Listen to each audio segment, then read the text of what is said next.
Suomen luonnonsuojeluliiton hallituksen jäsen Leo Stranius.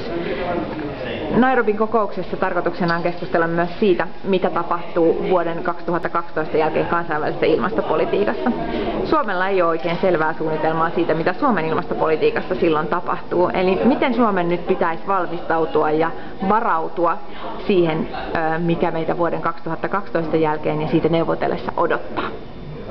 Niin, kyllä ilman muuta täytyy jollain tavalla varautua, koska tällä hetkellä Suomen oma energia- ja ilmastostrategia ei ulotu kovin pitkälle, ainakaan niin pitkälle, mitä se kansainvälisissä ilmastoneuvotteluissa tulisi olla. Jolloin varmaan yhtenä elementtinä olisi se, että me lähdettäisiin tekemään omaa kansallista strategiaa, kuinka niihin globaaleihin päästövähennyksiin päästään.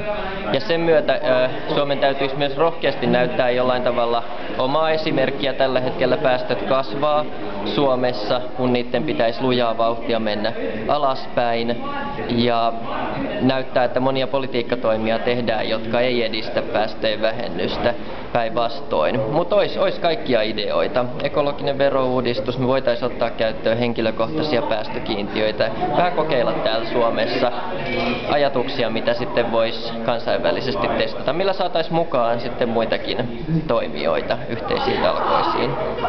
Kiitoksia. Niin